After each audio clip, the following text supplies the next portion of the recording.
First of all, good morning to everyone who are present here, all the dignitaries sitting in front here, the invitees, the parents with their children, and then persons from the media who are present here.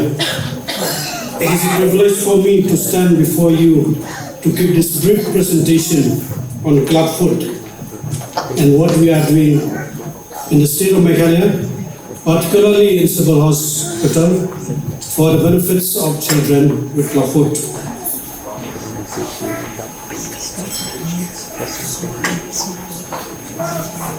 As already been mentioned, clubfoot. Why do you call it a clubfoot? It is because it resembles a club. When we talk of clubfoot, all the clubfoots are not the same. What we are concerned here and what we are stressing here today is what is known as the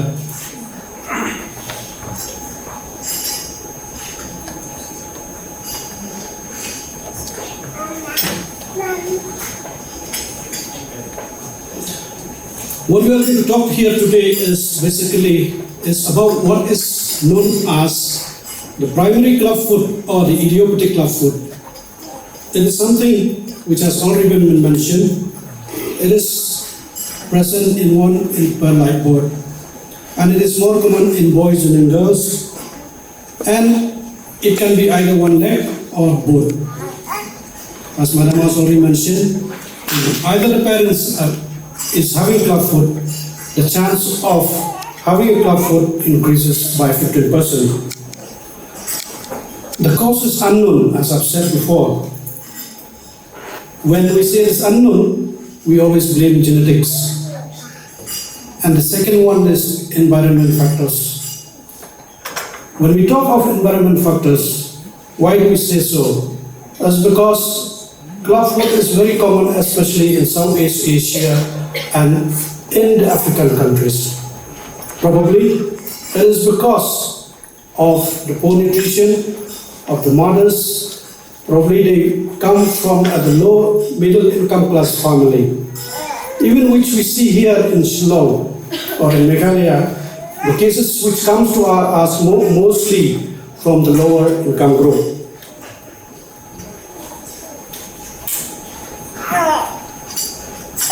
It is interesting to note that when we talk of clubfoot, of course, it can be diagnosed as early as 13 to 14 weeks in the mother's womb. But clubfoot is recognized as soon as the baby is born. If it is not present at birth, if you found something that is a club later on, that is not known, it is not an idiopathic clubfoot. That is because the reason is there are some other functions, some other causes. Otherwise, a clubfoot is when the baby is born, you'll recognize it right there and then.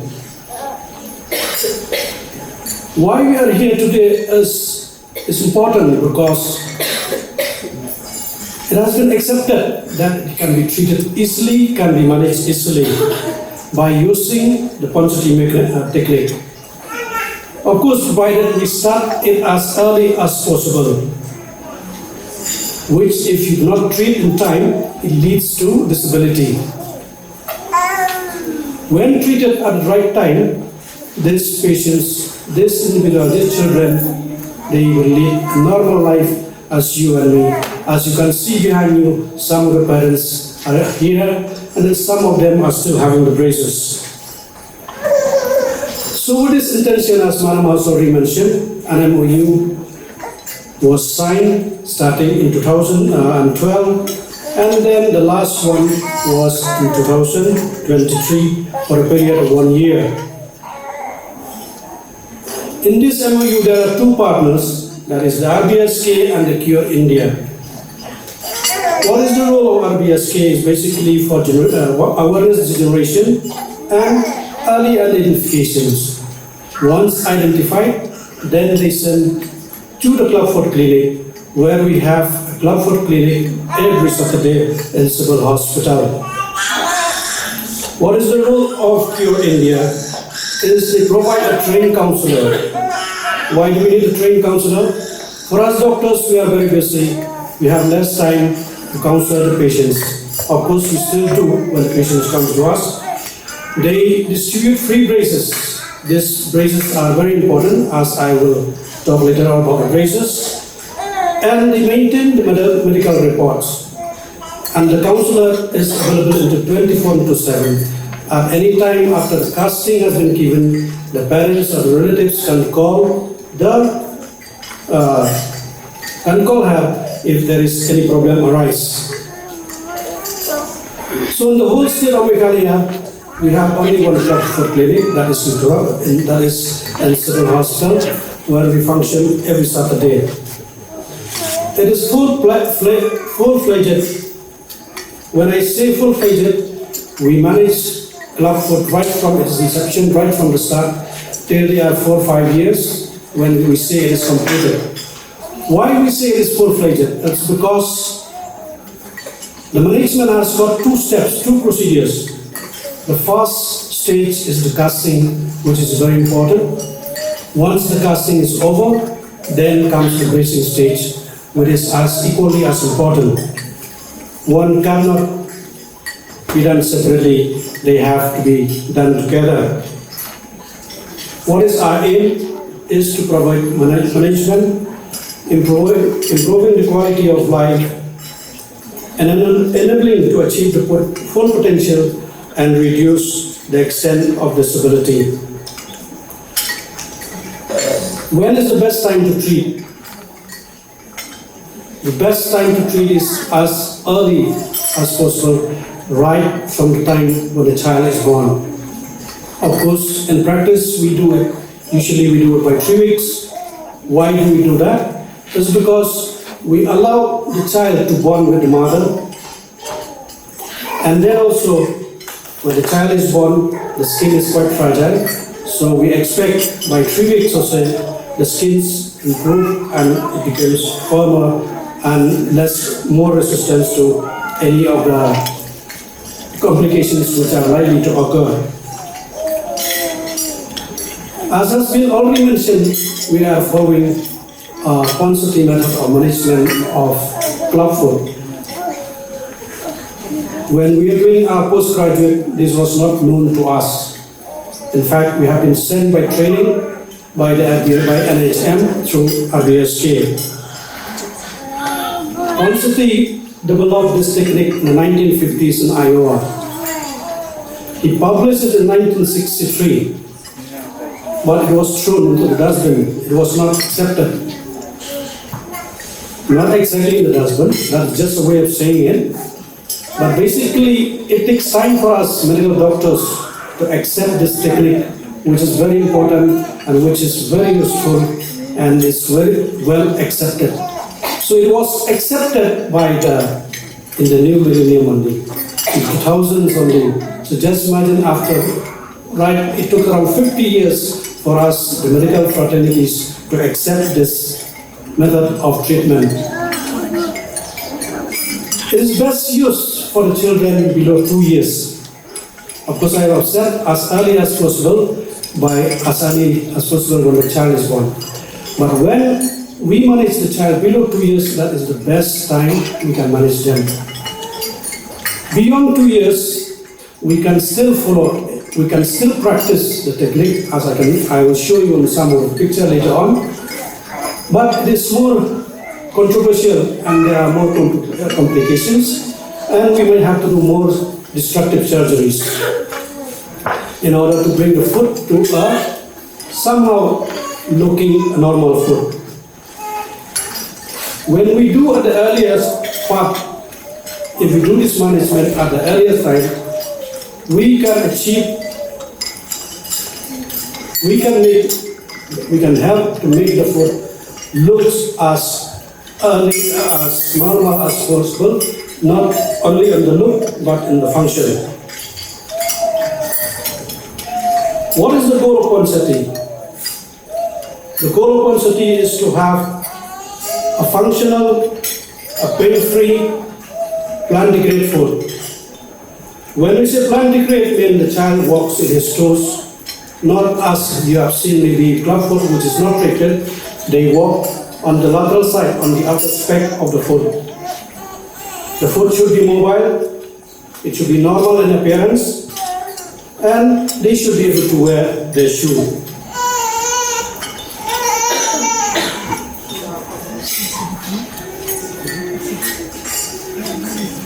So before we manage the children, we have to do a scoring to see whether we are doing in the right track or not.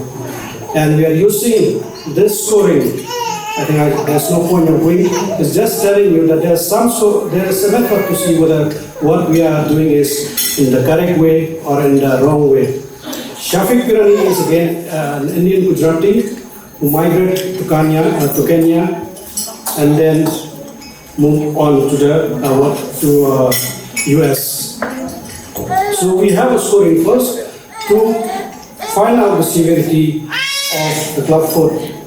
If it is 6, that is a person is already, the individual is at high school and it is disabled. And if it's not corrected, then it will remain like that and the individual will be a disabled person. So what do we do? In the treatment, first of all, we do the stretching and manipulate the soft tissue and followed by casting. This is serial manipulation of the child's foot. At each setting, what do is we manipulate the child as you can see in the video, and in that position we apply the cast. A number of casts, serial casting every week. What is the purpose? It restores muscle bones. Basically, these are the bones of the foot where they are, basically the bones are in an abnormal position. So once you stretch them, they bring into position and they are allowed to maintain in that position. Once we reach a certain stage, when the bones are okay, we think that the bones are in a position, so the last step is we do orthotomy, which I'll show you again. And then after that, we follow bracing. And this bracing, as I've said, is as important as the serial casting, and serial casting and bracing are equally important.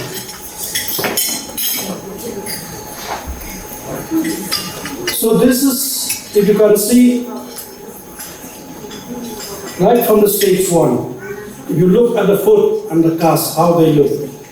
From one direction, from the inward position, the foot has been made to turn with serial casting, with serial manipulation and stretching and casting. We are able to achieve the foot to look externally. So the last stage of the serial casting and serial casting is followed by tenotomy. Basically, we do not call it a surgery as such, but it's a OPD procedures where the child is given a local anesthesia and we just given with a sharp knife, pointed knife, we just cut the tendon of the heel. Thereby, we bring the foot into it turns upward. Till that stage when we do not do, the foot is always down, it's difficult to manage it, to bring it. Of course, we can continue casting, but it takes longer time. So to shorten the time, we do this tenotomy, or we cut the tendon, we keep a nape, and then it is cut, and then after we keep a cast for 3 weeks or so, and that's how complete the. Welcome, sir.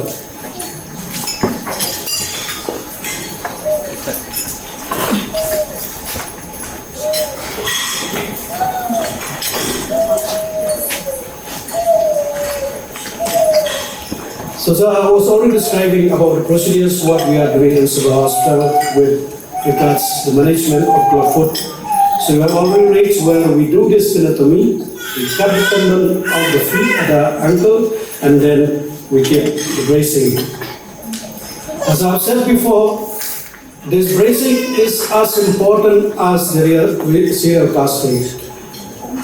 The purpose of this bracing is to maintain the corrected position of the foot. If you do not use this bracing, if you do not use this brace, then there is a chance, the likelihood of the foot returning back to its normal position, it is previous positions. The chances of turning into that original position when the child is born is as high as 90% in the first year of life. And as they grow, it keeps on reducing. So this bracing is to be continued till they reach when they start into school, that is around 4 to 4 years. So this bracing is given for the first 3 months. We keep them day and night, except during bathing and toileting. And then after 3 months, it is approximately, we keep this bracing. We advise the parents to keep them at least for 12 hours. That is night time and during the daytime when they are sleeping. So when we give this bracing, it is important because you can see we allow the child to move in the brace. Okay? So it allows them to, it allows the individual, it allows the child to play with the brace, and thereby it strengthens the muscles and develop their feet.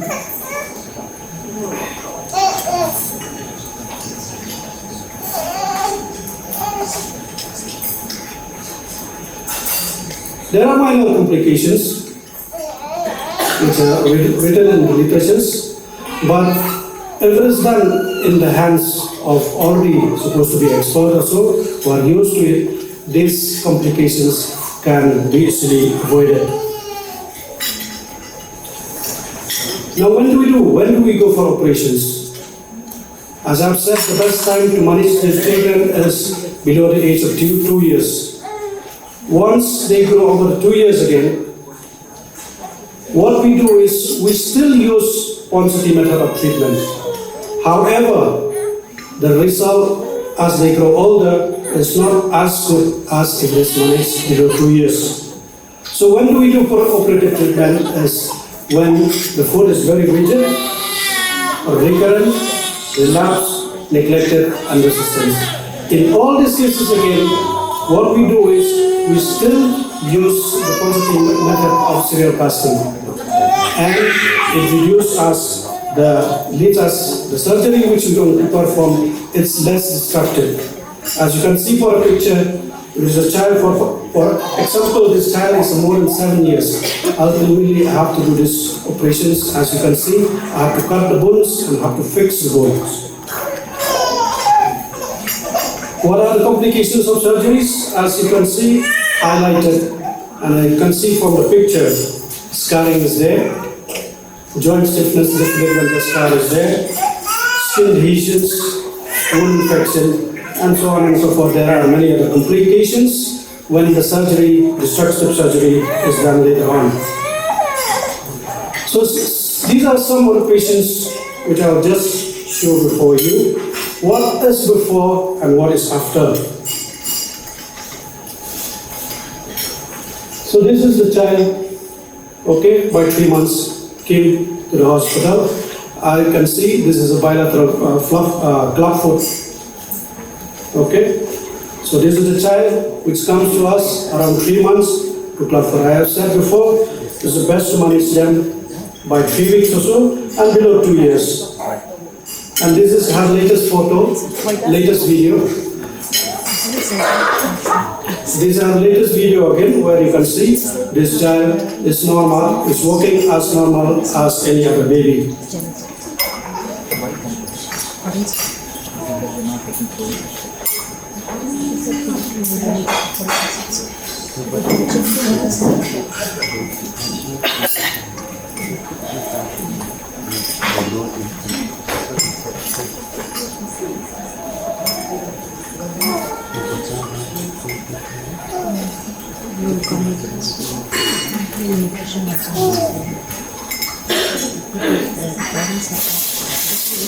Okay, this is another child. As you can see, basically this child was lost to follow-up. We have applied cast for 3 times, and then they thought it was There is no point in continuing. And you can see, by the time she came back again, this is how the child is walking. This is already when she has, I think she was around 3 to 5 years. As you can see, this is one side of the leg only, and on the right side, and you can see how she walks. And this is the latest photo. You can see him, you can look at her, how she's smiling, and how she's walking now.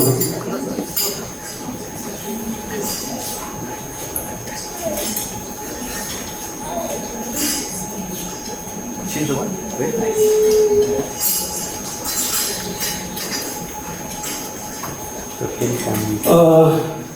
This was a resistant club foot, which was one of the child who came very early when we just started in 2012. It was a severe cases because there are varieties of treatment again. It's not only a question of consulting technique. So ultimately we surrendered. I surrendered basically. I sent him to other centers only to return back. And you can see how he's walking. And this is his latest photo. You see him walking with his shoe, you will not recognize that is the same child if they come for treatment at the right time. I'll just like to stress again, as I've said, we have only a full-fledged center for treatment of club foot at a civil hospital. We wish to replicate it in the other state and in the other parts of the state of Meghalaya, especially in Garo.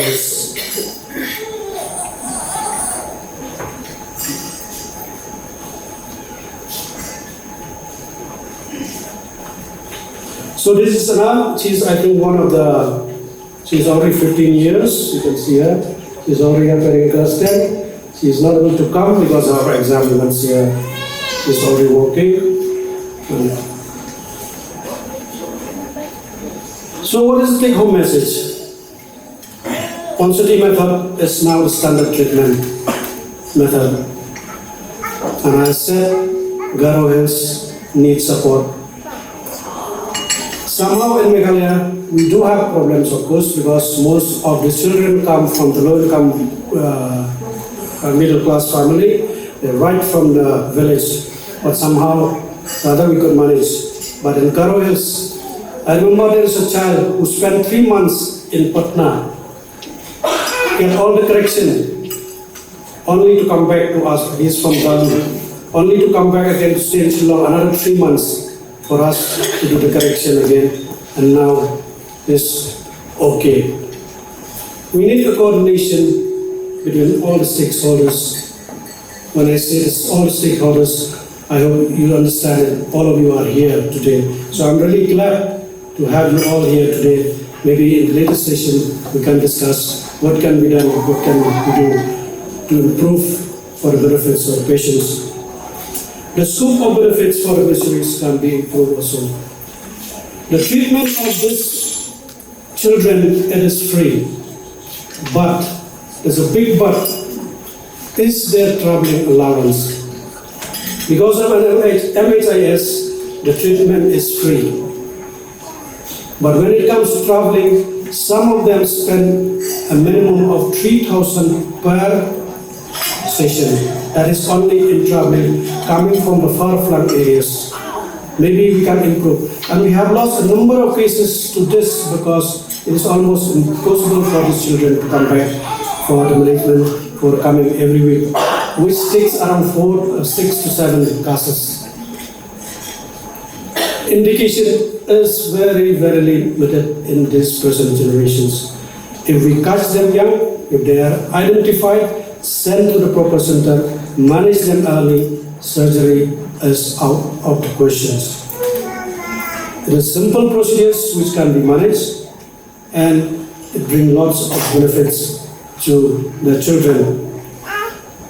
I'd just like to put here in this next month, in the Northeast, we are going to have a training again by the Pure India International Trust, which we are planning to have here in Shillong.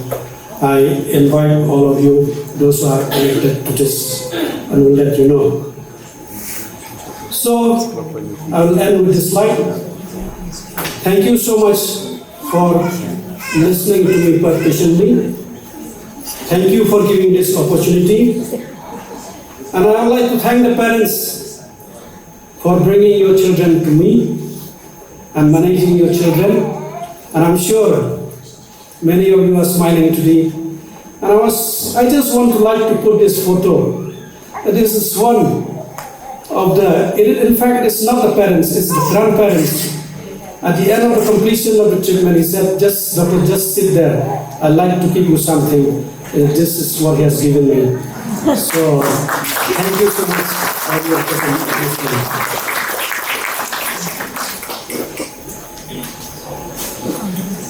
Very good morning to everyone. First of all, let me thank Bhagavi for inviting me and my team. So when Bhagavi met me and spoke about the Clubfoot Day, I told him this is a very important day and ECD mission were very happy to be a part of this program because we are talking about the unleashing the potential of children. So any disorder or disability that affects a child relates to early childhood development. So I have a very short PPT and we would like to talk a little bit about what this mission is and how it relates to what SRCD is doing and how we can collaborate with SRCD.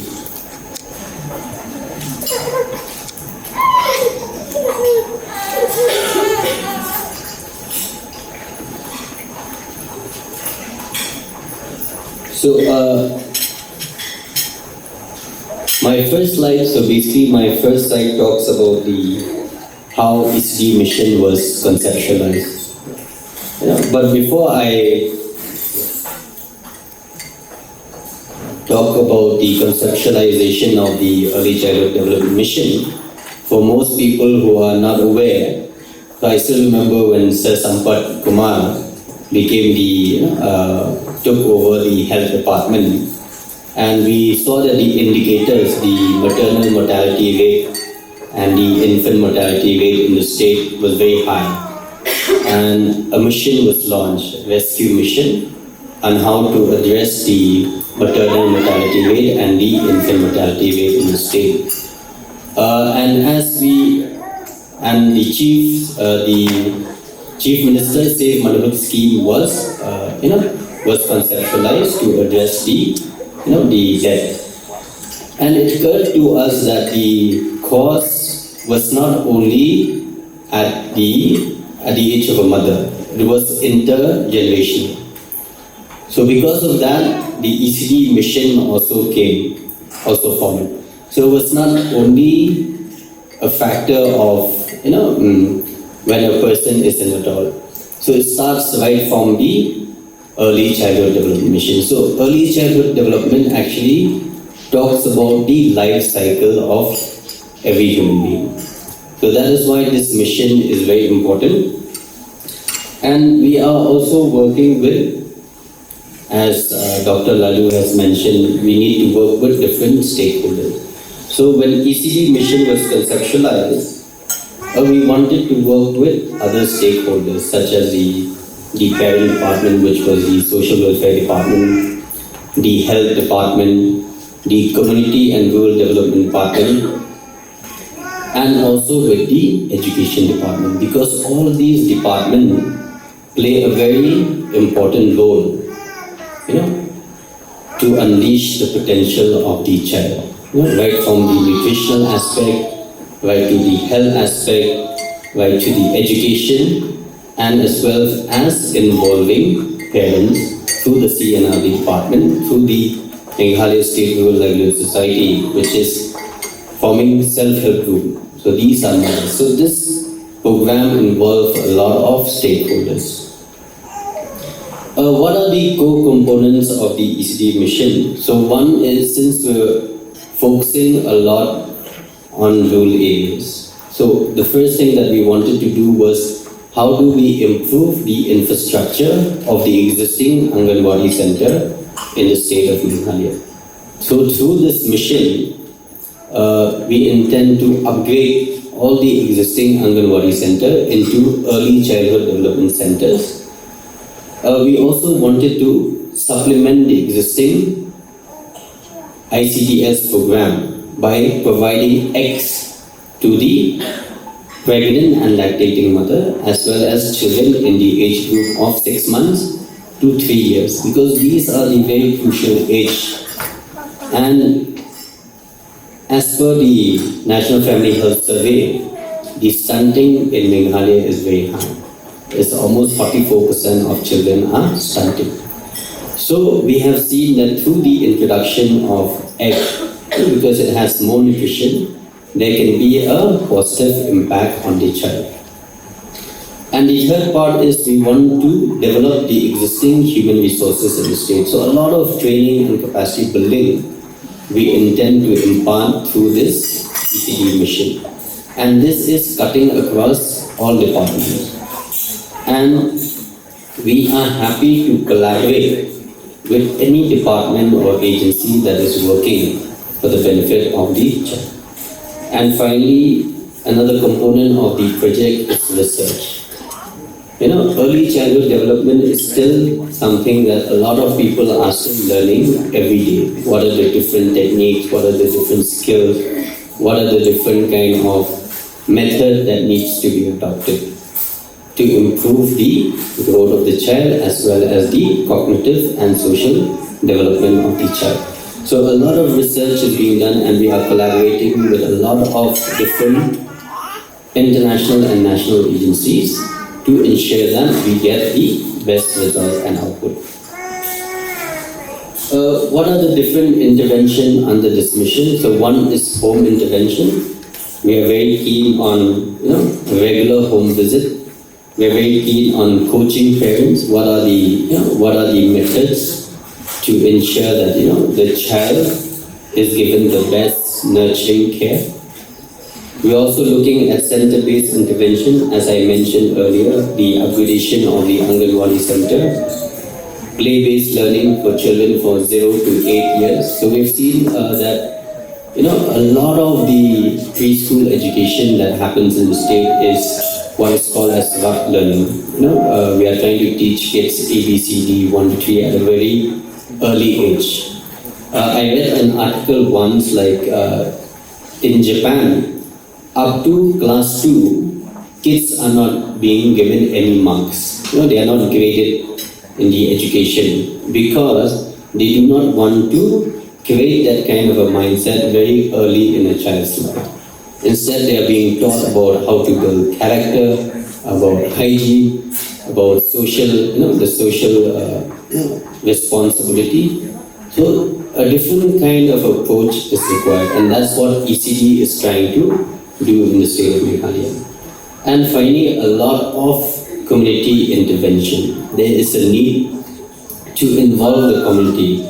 So we have different forms of community-based organization in the state, such as the Village Health Council, the Village Organization, the Village Employment Council. All these institutions needs to be brought in as stakeholders so that there will be community ownership in such programs.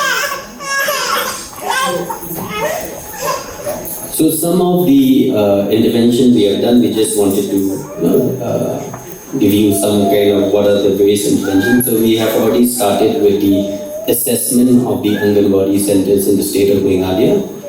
We already know which are the centers which require upgradation. We have conducted sensitization program in 16 blocks in the state of Meghalaya, and we intend to cover the remaining blocks in the coming years. We have already piloted the ACT in 249 model Anganwadi center, and we did a very simple impact evaluation study, and we found that the physical growth of the child had actually improved in a short period of 6 months. So there is the benefit, and like I mentioned, now we are training all the frontline workers as well as the official at the district and the block level on ECD intervention. Collaborating with different stakeholders, as I mentioned, we are collaborating with a lot of stakeholders from various agencies from at the national and international level, and we're also, with SRCDA also we're collaborating, and we're also looking at faith-based institution, because this is ECD mission is not a government-driven kind of a program. It is a mission that each and every individual should take ownership. So that is why we have approached faith-based institution, and we are very happy to see that they are quite proactive. They're quite happy to be a part of this mission. So we tend to move forward in that direction. So this is something new. So we are currently engaging with MECDM Foundation.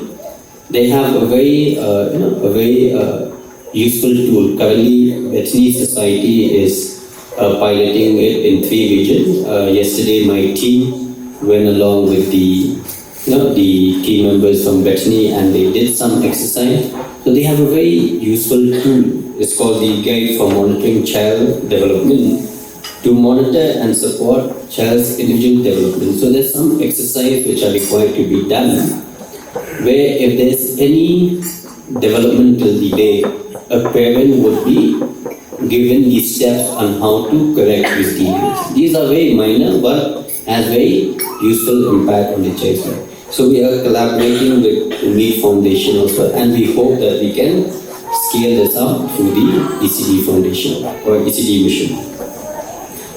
So, what is Clubfoot in relation to early childhood development?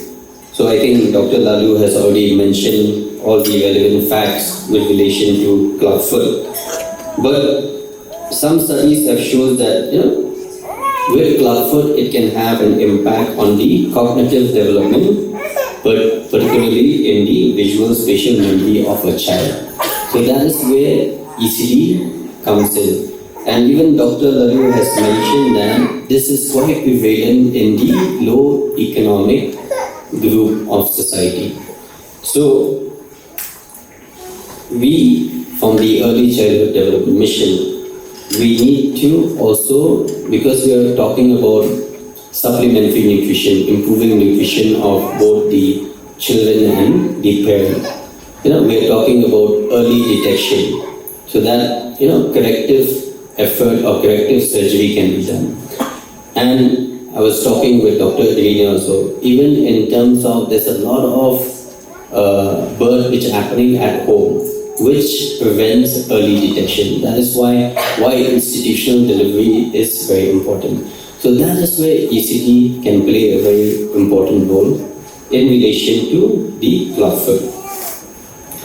So some of the preventive measures, we know that Dr. Lalu has already pointed out that this is there is no factor that determines why children are born with Clubfoot, but we believe that these can be some of the preventive measures: healthy lifestyle and nutrition, parental care and institutional delivery. In terms of correction, maybe early detection and treatment of Clubfoot, and targeting the socio-economic vulnerable communities. So these are some of the preventive measures which we feel through this mission we can contribute to help in terms of the Clubfoot, children born with Clubfoot. So what is the way forward? So we want to introduce the GLCD tool of me to promote early detection and identification. Maybe help to promote, create more awareness about Clubfoot clinic conducted every Saturday in civil hospital. That is why we have also invited functionaries from the Meghalaya State Rural Livelihood Society, so that they can take this awareness in every, with every cluster level federation, village organization, that if a child is detected with such disorder, they should be made aware that there is such a, that a Clubfoot clinic is being conducted and they can get the surgery for free. conduct more awareness drive of frontline workers of different departments in collaboration, and maybe what SRCD is already doing, more IAC material, so that more awareness can be brought about the club fitness. So that is all from my side. Thank you very much.